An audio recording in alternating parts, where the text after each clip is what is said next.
Thank you all for coming to this Zoom town hall. I'm John Kelly, member of Olympia Indivisible. I'm a member of the endorsement team. I'm joined and assisted by John Cezanne. Tonight, we're talking with Rachel Dreon, who is one of two people running for the County Board of Commissioners, District 2. Let's take a moment to acknowledge that we are on the ancestral land of the Nisqually, Squaxin Island, and Chehalis tribes, who kept this land and its waters healthy and bountiful for more than 10,000 years, and who still live here. Let's heed the call to right past wrongs, preserve this land for generations to come, and build together a community where everyone feels welcome. This meeting is being recorded. A link will be posted on the Olympia Indivisible website. Please stay muted. Put your questions in the chat with the letter Q before the question. John Cezanne will be monitoring the questions, and we will answer as many of them as time allows. Now, Rachel Dreon, tonight's candidate, started out as a supermarket clerk and shop steward, and now she works as a program manager at King County Department of Community and Health Services.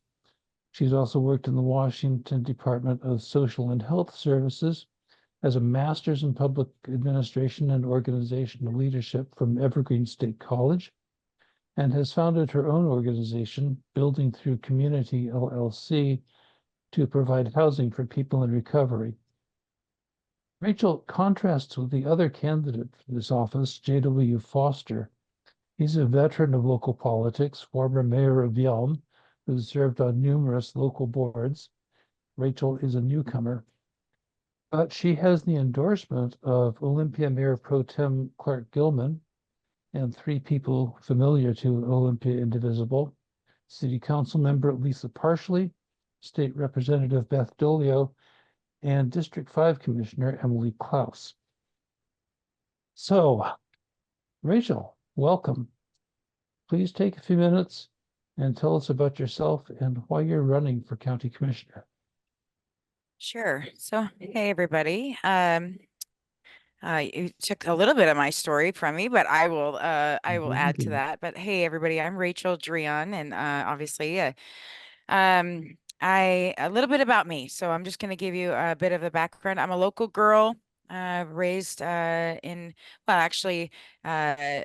raised on a little farm between Shelton and Olympia. And so actually grew up and graduated from Mason County at Shelton High School, but moved to Olympia and have lived my entire adult life in Olympia since I was 20.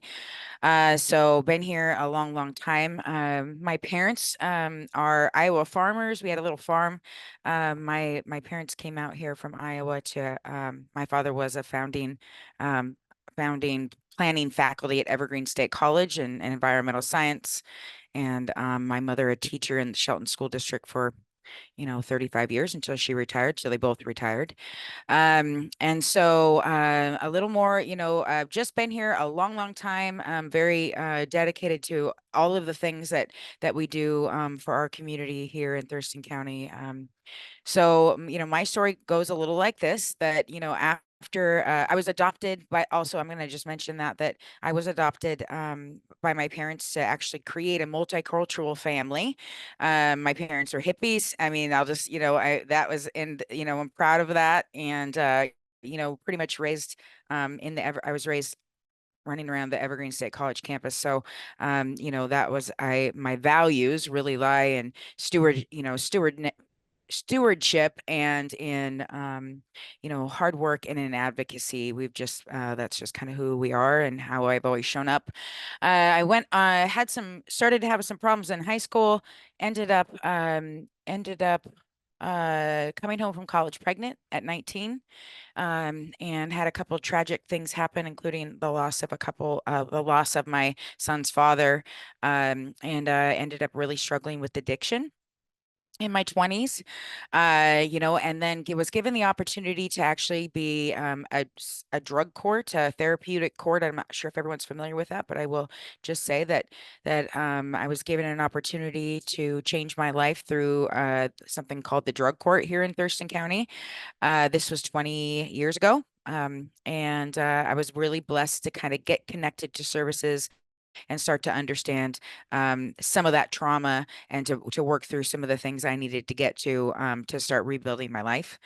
So, when honestly, it's like when I saw what was really transformative in my life, I went on to finish college and bachelor's at Evergreen, master's at Evergreen, and then began my career working for the state of Washington. I worked for the YMCA for a period of time as well, but worked for the state of Washington, and I think John said a few of those things, and I will just update that a little bit to say that started as an office assistant about 15 years ago at the bottom, and then made my way to executive leadership at DSHS, or Department of Social and Health Services, about 18 months ago, when I actually left that position to move on to serving King. I'm actually serving King County right now, not quite as a program manager, but as the workforce investments manager for all of King County with about $163 million budget.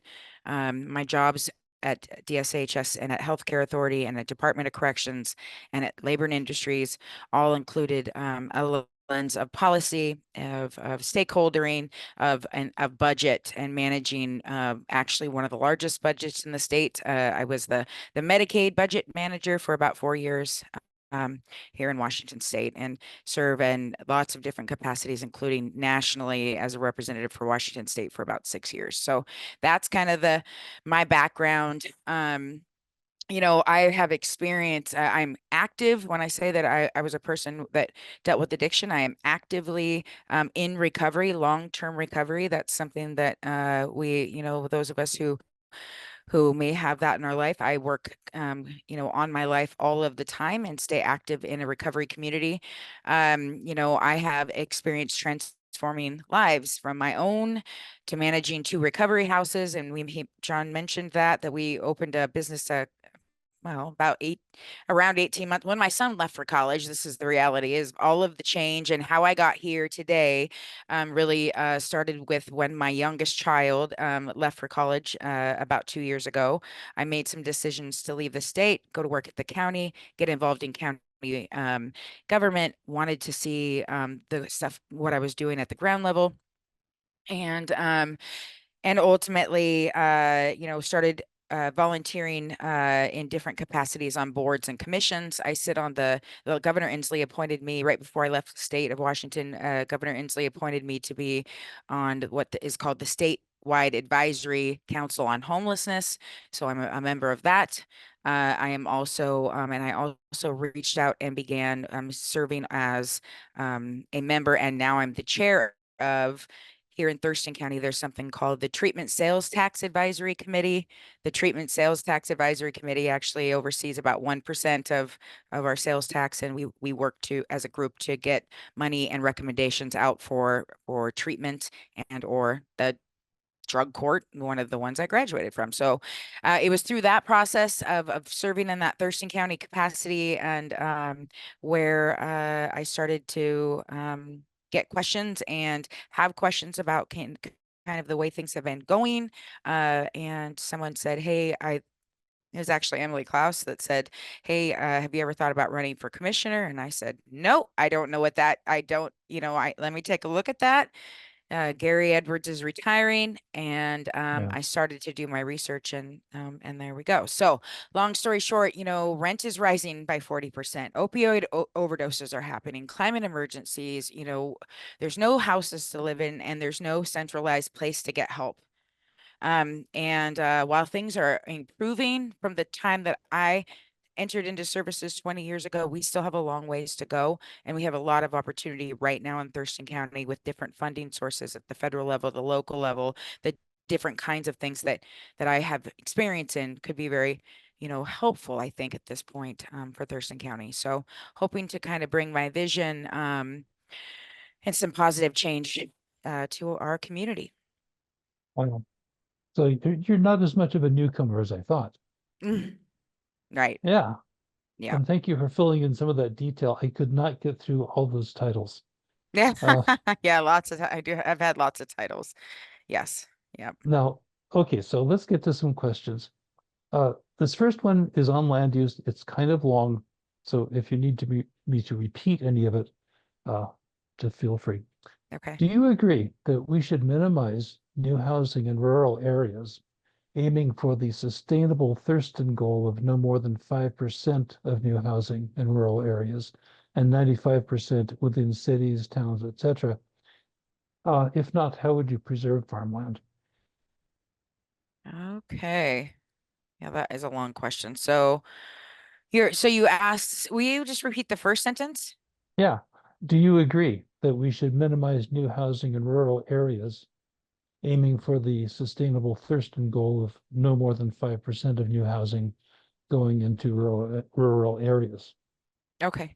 Yeah. Well, I mean, I think that I mean, obviously housing is a priority. I would absolutely yes, I agree that we should be minimizing where we're putting things into rural areas. I mean, if we are taking away our prairies and our if we're taking away some of the really important green spaces and things that is, ultimately can really affect our long-term goals for carbon and for what we need to be doing the environment. And so, but I do believe we need housing. My support of housing would be, to think about, I think, City of Olympia is doing some of that work already, thinking about density and bringing folks together. So we're minimizing the impact on the different environmental things that housing, building and sprawl can actually, um, it can make things worse. What about that 5% figure? Do you think it's realistic?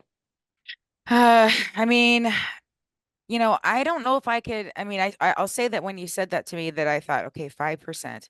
I think it's important to have measurable goals. I'll say that. I'm going to say that first of all, is that we really. I like the fact that we're able to, or that the climate plan, the 2045, climate plan, that we're able to actually say, here are some goals. I also think that we have to think about, if they're obtainable. Um, but if we can, I mean, if that's possible and we're seeing, that be something that we can maintain, then I think we would stay with it. But I don't know enough. I'll just answer that question. I have more to learn about that Mhm. and more to understand about how those goals were set, and how they were driven and what what was the 5%. And so until I know a little more about that, I don't know if I can fully answer that question. Okay, great, thank you. Hmm. So do warehouses fit into a responsible land use plan for District 2? How much land should they get? How do they fit into Thurston County finances and quality of life? Ugh. Okay, well, warehouses. So I'm living amongst them. So well, it's interesting. So Lacey, right now, I would say that we don't necessarily need any more warehouses, right? I mean, that's just going to be, if you're asking me, that's the thing. We do, they did need a. It sounded like listening to Lacey and hearing some of, what Lacey has been planning on growth was to bring in some, economic, um, stability for some folks, but I don't believe that at this point we need to build any more warehouses out here in this area. However, I'm never, I think that there's a lot of factors to things, and if they could prove that we're building green and that they are, providing resources back to, and protecting natural resources, I wouldn't say that it's not something that could ever happen. But I generally would have to say at this moment in time in District 2, we have a lot of warehouses. I will say something else though about that is that one of the good things I have seen come from some of the building out here, because I actually live in out on off of Marvin Road near Tolmie State Park. And so and amongst across the street is where those warehouses are, the Amazon warehouse. And that they have been, some of those warehouses have been providing jobs to folks who are in recovery, who have backgrounds and have a background and have a problem and barriers with getting employment. So I will say that there has been some little bit of I've seen some positive outcomes for some people, but as far as building and the effects on the environment, I would say no more. Yeah. Thank you. That kind of segues us into housing. What measures should the county take to care for the homeless? Oh, uh, I'm well, giving you the hard ones first. no, this is not hard. I for me. So while I told you all that I got my master's in, I've worked in budget and I've worked in I have kind of a change management background, but I have been fortunate to have spent the last 10 years working in the behavioral health field. And I say behavioral health, and that is when we talk about behavioral health, it is a systematic, the balance of homelessness and the cycle and the churn of mental health issues and criminal justice issues and just this consistent system that we kind of rattle through. And so just to make sure everyone here knows, I have been homeless. Governor Inslee appointed me on this state advisory council on homelessness as a person of lived experience. My kids and I, at our lowest moment, had to sleep on a floor in recovery housing, um, and and now I'm overseeing that system. So when I think about what we should be doing about homelessness is a comprehensive approach to behavioral health response, which is working with crisis responders, bringing more care coordination, more case management, additional low-income housing subsidies, additional places to actually knock on the door to get help, removing barriers to backgrounds for people to get a home. My family, we went from, homeless to what we call a shared model of living to having a low income housing voucher. And then eventually a HUD voucher. I was able to get into a bigger house with my three children as a single mother, and that house stabilized me enough for me to be able to get finish my master's degree. So without the supports and the social, subsidies, I would not be here today. So when I think about, what is our ultimate response to be, it is a comprehensive thing.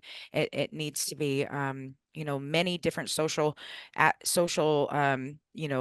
impacts actually touching a person, and I believe that we all recover. So I don't think we should ever be giving up on the different kinds of things that we're trying to put in place for people who are dealing with being on the streets. So a very multi-pronged approach with housing and behavioral health services and various emergency crisis services. Yes, absolutely. And also social services. So it'd be case management, peer Right. support, those kinds of things. Mhm. Thank you. Mhm. Uh, Maybe a simpler question. Would you support some kind of rent control program? Yes. And I actually spoke for the Only for All, um, uh, when they're working on, getting some things passed in Olympia. I am a landlord. I will also mention that. So I own two homes, and I absolutely support rent stabilization. I have three children, 30, 22, and 20 years old. My daughter just graduated from WSU last 3 weeks ago, and she did not move home. She moved to Spokane because she cannot afford to live here. Mhm. And so when we think about what are we doing and what are the different levels within or levers that we need to be looking at on how we are going to make living affordable in Thurston County, we absolutely must think of that as one of the solutions. Thank you. Um, well, as a landlord, you can probably answer this one. Are property taxes too high Now, if so, what are you going to do about it? If not, what would you say to taxpayers who think they are Hmm, or are actually stressed by them? right. Well, I know gl- nobody likes no, I'm just gonna say what I think. So, I mean, this is the reality for me is I believe that property taxes are essential to bring services to the people who might need them. I've been a budget chief for the state of Washington, so without and ultimately I'll tell you that I'm currently running the funding that I oversee for King County is a result of a levy. And so crisis care levy, the different kinds of levies that can be, the money that can come from these kinds of ways of funding things they can change the system and really bring about results for the people who, really need them and need services. And so for me, that I think the question, so you asked, do you think property taxes, it was a three-pronged question you asked me. Can you repeat it? well, Yeah. are they too high? Do you think they're too high? Do I And think there's, yeah, okay. yeah, and if you think so, then are you going to do something about it? And if you don't think so, what would you say to taxpayers who think they are too high? Okay. Yeah. So I don't I don't think that they're too high. I mean I think that, well, I'll say this, that I think that they're essential. But maybe, yeah, in Thurston County, they are. One of the things I see as an issue in Thurston County is that, and I think this answers the would you do something about it, is the fact that maybe we need to be working a little more closely with creative budgeting strategies or funding opportunities outside of just raising taxes. And I think that there are a lot of opportunities in Thurston County that have not been explored yet. Maybe that lack of infrastructure, lack of staff. I've discussed this with some folks who actually work at the county, and so when I say think about what can we do about it, I think that if we we need to raise more money for services, for things that we need to be considering alternative funding mechanisms besides just improve upping property taxes. But if that is the only thing we can do, then I would also support that. What do I do? Well, how would I talk to people about it? I think that using data, I think that using personal stories, I think that just being transparent about here's what we're dealing with, and here's how what we're paying for, similar to like a school levy. Uh, using Yelm as an example at this very moment would be that, when we don't pass something, people lose jobs, and so just being transparent and talking about, what the funding and what the money could be buying, and translating that into, how that really is affecting a homeowner, is how I would communicate about it. Okay, great, thank you. Mhm. The very next thing I was going to ask you about was the Yelm Community School levy. Oh yeah, Yeah, yeah. yeah. I mean, that failed, and it's going to cut. That means there will be less funding for programs like athletics and special ed. Uh, is there anything a county commissioner can do about that? Oh. That's a good question. I guess I'll find out.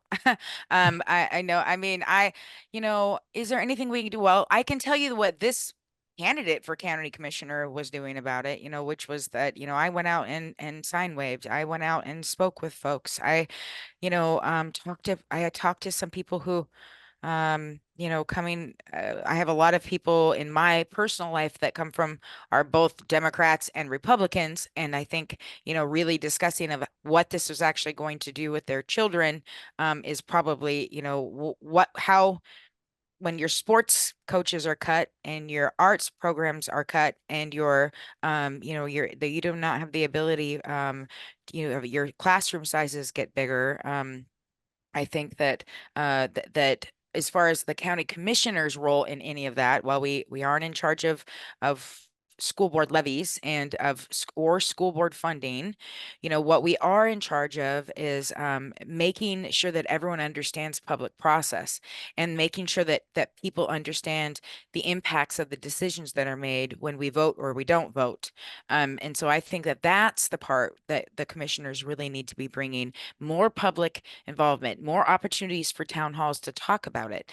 I think that would have been something that would have been a great idea for the Yelm levy, is that there wasn't a ton of support from folks, other than Chris Woods, who's the superintendent out there, and others. But I think that the commissioners really have a role to bring the public, to really talk with the public and ask the public to be a part of the decision making, and that hopefully would then translate into more votes and more impact and more energy around getting something like that passed.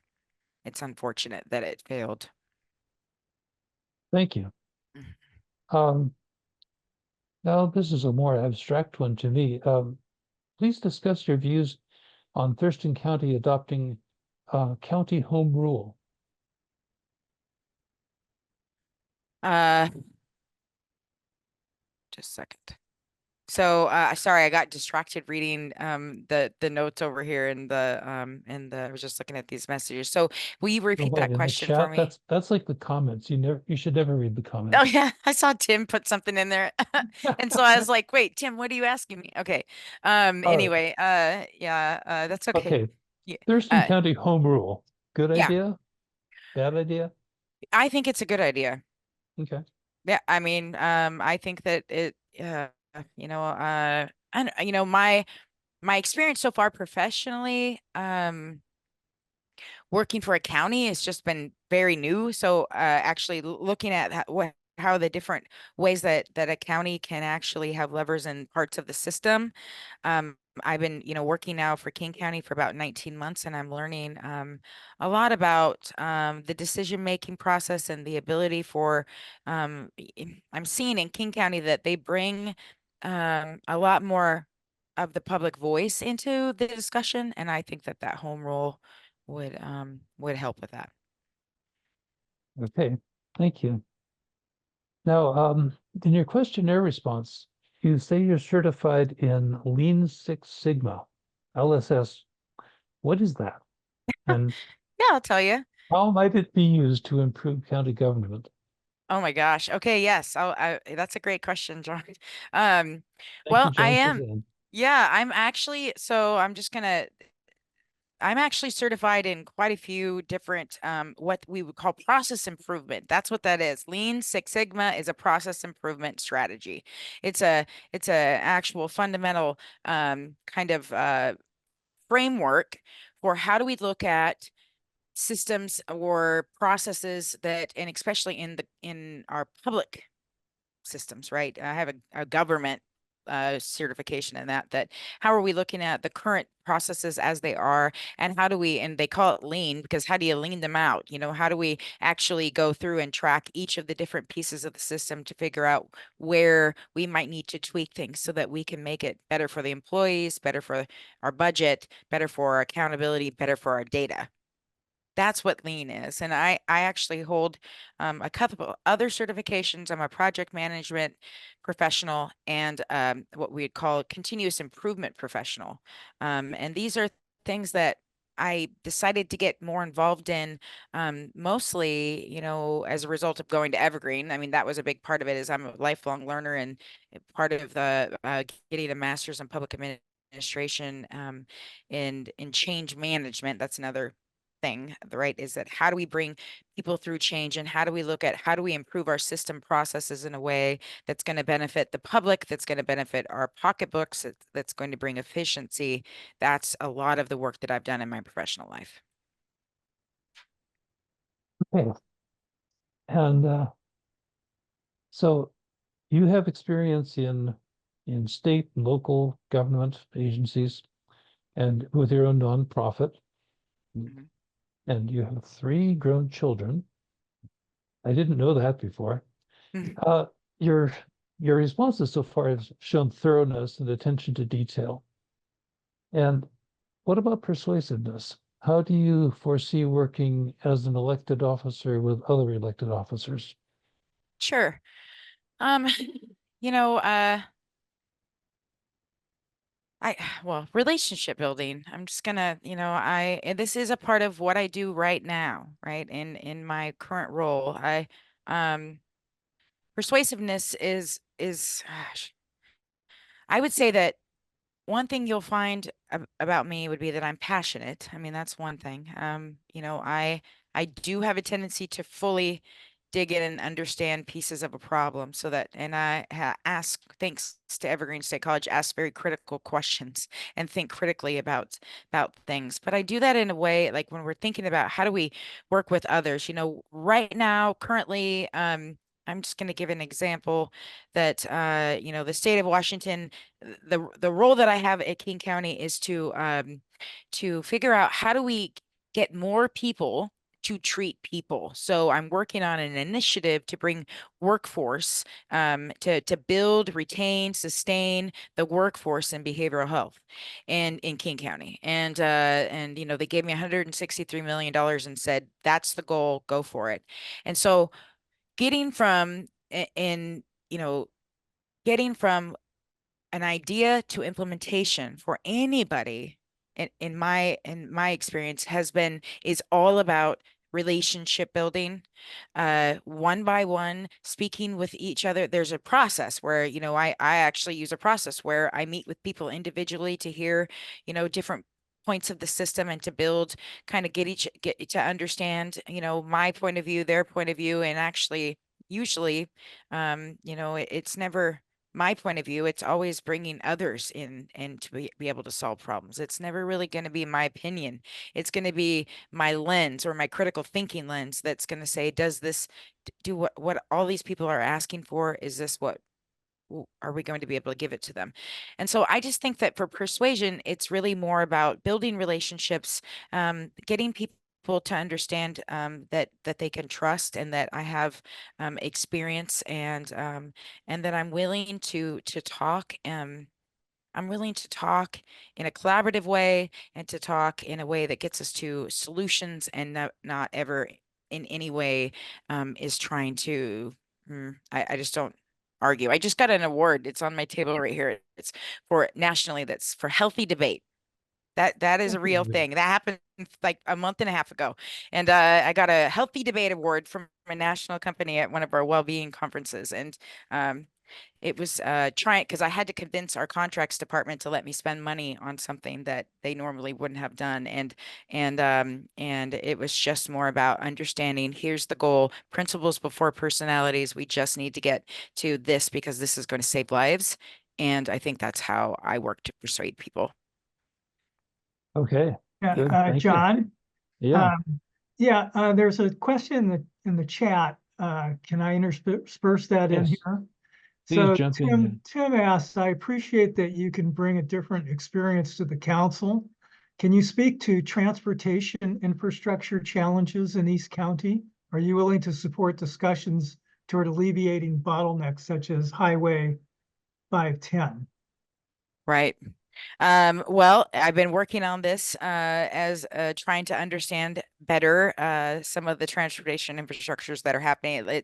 It's taking a lot of people and speaking with folks. Some of them are here in this call, about the amount of time it's taking to get through Yelm, and I think that's what Tim is alluding to, um and that out in Yelm, and that right now there's just not a lot of effort and money being directed towards those projects.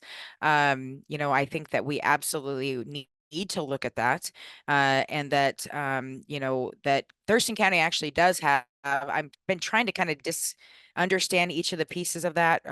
And, Thurston County can, be a part of that discussion. And the commissioners do have some, ability to change infrastructure and to help with transportation. So, but I am absolutely willing to support discussions, alleviating bottlenecks. And so I think that we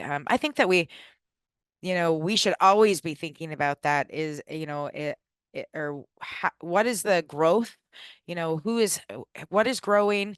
How is that actually affecting people's everyday lives? And how are we going to actually think about creative solutions to adjusting for growth? And so I think that we should consistently be having some sort of discussions. And I would hope that at some point that Yelm City Council would be having these discussions on a more regular basis, bringing people into town halls to discuss solutions. And so I will absolutely encourage that.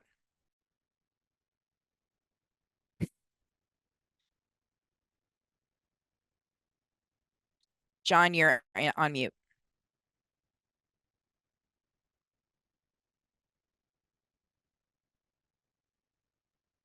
There we go. Yeah. Sorry about that.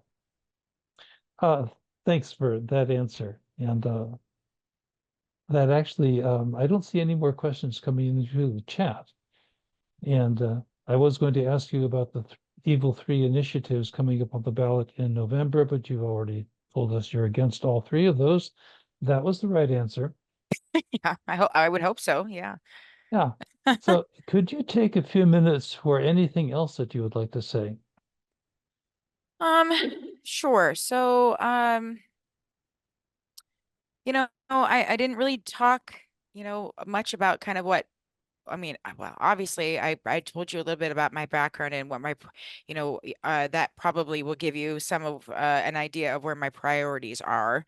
But, as far as, what do I really want to see happen in Thurston County? I mean, That's a good one. gosh, I mean, I do also want to just say that, three grown children, John, I have a busy life. Always had, I've always obviously as a single mom, pretty much my whole life. I have always operated at a pretty high level, high energy, in a way. And then when they left, it was like, I have all of this extra time and energy. And I didn't know if I would just play softball and hang out. And I tried that last year. And then I thought, this is a waste of my time. I could be changing the world. That's all I ever wanted to do is like, I can't, and that is obviously how my parents raised me, right? Is that we must be thinking about everyone else. I think about others all the time. So, and I also think about like for my vision, it really is about continuing to build a community where we're supporting one another and that we're creating space for each other to build relationships. We have so many different issues and it goes all the way from people dealing with homelessness to my parents now being my father being 85 years old and losing his wife and still trying to make sure we can build that community. There are so many different points of the system that we really, how are we going to make sure that we can afford to live as seniors, and how are we going to make sure that we can afford to live as young people, and how do we actually create, what the role of, I think, the public in this role, the local governments really have an opportunity to bring ideas that promote and sustain community building and connections within Thurston County or the city of Olympia or each of these different, jurisdictions. And so that's kind of what I'm really hoping to kind of I hope to see that through, over the next several years if I get this opportunity.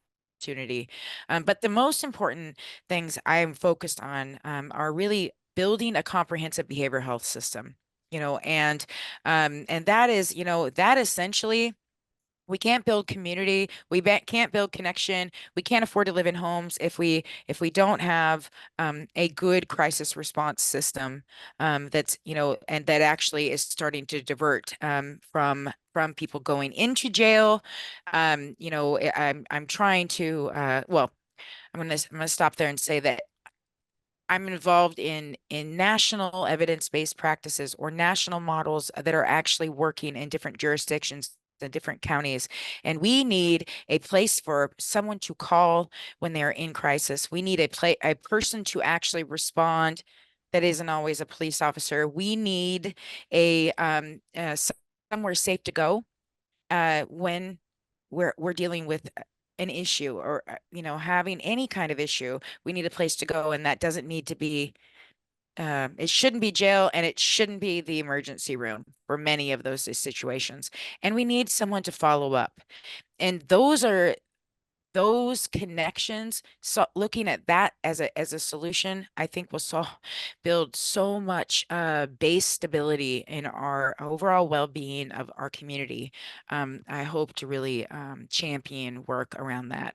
And then, of course, just building a workforce and making sure families are thriving, and and homelessness, and working towards, how do we sustain the environment and continue to build affordable housing and to be able to house all of the people that are here in the county. So those are some of my priorities. Other than that, I'm just hoping to bring some bold leadership and energy, and some good ideas to Thurston County, and make this a place where my children can actually come home, and I can be a grandmother in this area, maybe. That would be really nice. And right now, that doesn't seem possible for them. They can't afford to live here.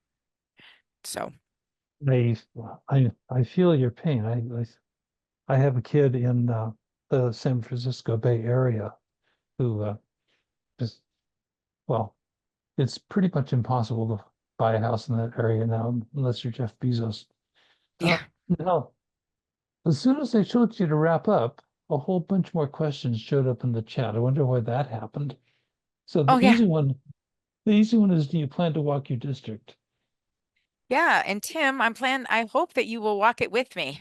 That would teach him. Actually, I absolutely do. And so if I could show you guys the maps in my office today, I actually have big printed out maps with all of the precincts laid out, and I could sure use folks to go with me. So I will say that to all of you, that when Sharon, when you said earlier that maybe 40 or so people will be online, I thought, great. That's like 40 or so volunteers. And so, yes, I plan to walk my district. I would like to be actually, Tim, that's where I'd like to get started. If I wasn't dealing with whatever's going on with me right now, Thursday night would be the first night that we get out there and do something. So, other Okay. questions? A couple more. The Thurston Climate Mitigation Plan. How does that fit into your priorities? Well, that's a really good question. Uh-oh.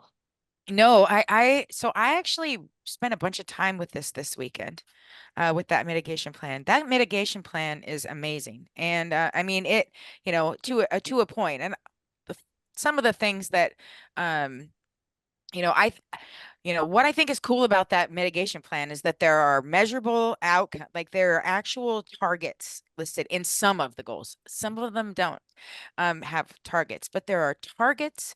There's a laid out plan. There's a well thought out plan. And I think that, when it comes to anytime anyone gives me something like that, it's like, it seems to be, easier work, because we can actually say, who's doing the work. And it seems like we have a bunch of really amazing folks working on environmental efforts, in our area.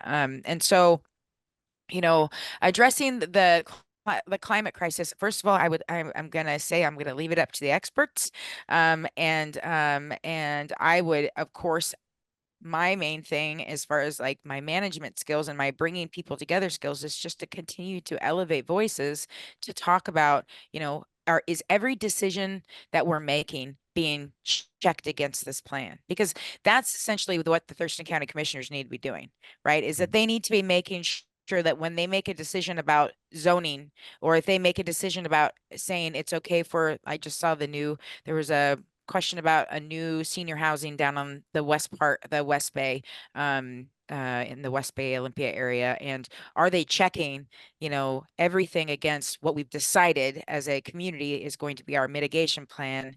And will their decisions affect any of those categories? I think that's what their county commissioners, me as a county commissioner, I will be advocating for. And I also think we need to have a plan like that for homelessness, and we need to have a plan like that for public safety and crisis response. And I'd like to see that happen, because that plan is very well written. So when you make a plan, actually follow it. That's an idea. Yeah. Yeah. Yeah. So the current work you're doing for King County is important. Why would you leave that to become a commissioner? Well, that's a really good question. You know, I probably would have come to work in Thurston County. I just had worked my way up to a level of leadership that and Thurston County and King County gave me this big job. I mean, right away after working there I do have a really great job, a big job. The decision to run for office was vetted through my current director. I actually work for the deputy director of you know, the behavioral health agent, you know, that kind of at the top of King County, right? And you know, everyone's behind my decisions. Why why would I leave work to become a Thurston County Commissioner? I want to work here. I want to change the lives of people here. And you know, one of the things I didn't say to you all, that just to drive it home on the decision that when I finally made the decision to actually throw my name in the hat, you know, to give you an example, in the month of in December, just December. I'm in recovery. I'm an active person in a 12-step group. I'm connected nationally with people and have a lot of friends on Facebook. And in the month of December, 16 different people on my Facebook died of fentanyl overdose. 16 deaths on my Facebook from fentanyl overdose. And that final death on December 27th was a friend of mine who had just started his master's degree at St. Martin's College and just finished a residential tribal artistic, you know, residency for the summer prior. And that was the deciding factor of we have a lot of work to do, and it's critical that we have people who are passionate and who are thinking and are bringing ideas together to actually take at this moment in time where there's lots of actual federal and resources to actually make a difference. And I see it's happening in King County, and now everyone's okay with me leaving King County and coming down here. And we actually hired someone who's going to be my replacement. So that's it. We're training her up. And so that's why. It's taken Yeah. care of. And Yeah. have you met with the Nisqually tribe? I They have have not okay. I have not, you know, I have not met with the Nisqually tribe yet, and it is on my I think we were trying to get through their election period of time, but it is in my campaign plan. That will be happening soon. So, Because they have environmental initiatives of their own. yeah. Okay, we are just about out of time. So how can your supporters best help your campaign? Um Well, I mean, I think that, you know, I could use people to help me door knock. I absolutely, you know, could use if anyone is interested in hosting a house party. You know, I will tell you guys right now that we're actually having I'll invite you on June 15th to come out to Rainier Park, Rainier Vista, which is in Lacey you know, on Ruddle Road. There's a park out there. It's amazing. One of the most successful parks I've seen, you know, with lots of people at it all the time. We will be having an event on June 15th, which is a Saturday, and around 1 o'clock, we'll have Lauren Davis, who's our 32nd representative, state representative for the 32nd district. She'll be speaking, and we'll be having a little bit of a fundraiser and a softball tournament. Like, you don't have to participate in that, but the softball tournament will be happening before and after. And then the actual event will be happening in the middle. There'll be a silent auction, and we'll have some speakers. But I would love to invite folks out to come to that. And it's really a cool opportunity because the people playing softball are actually people in recovery, and it then bridges these two worlds together for them to see, you know, the great work that our electeds are doing. And so I'm always trying to encourage that and be a voice and a leader in that. So would love your support to come out to that event. And do I have a campaign manager? I just saw that. I do have a plan for texting. We've been doing that. We've been text banking. We have done some sign waving. We just made a little bit of shift in the last week with our campaign manager and Sarah. I'm going to make Sarah DeStasio, who's on the call right now. Hi, Sarah. She was leading the campaign for me, still is part of the campaign, but we've actually scaled up a little bit and added Rob Richards to the mix, and so we're kind of reorganizing right now this week, and we will be getting information out. So I would love to be able to share information through OI if I can, and actually and postcards. Yes, and I have not. So I'm learning from my campaign folks how that all works, and so I would love some help with writing postcards as well. That would be great. Be great. Well, thank you for coming and speaking with us. It's been a pleasure. All the participants, thank you all for coming. Check out the OI website for candidate information. Madeline has dropped the link to Rachel's campaign website into the chat.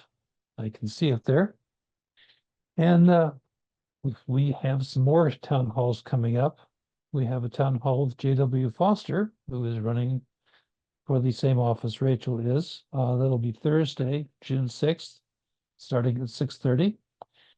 Then a town hall with Bob Eyal, who is running for state senate. That'll be June 18th, Tuesday at 6:30 p.m. And then the endorsement team will be doing its wrap-up presentation on Saturday, June 22nd at 10 a.m. And then we can all take a deep breath.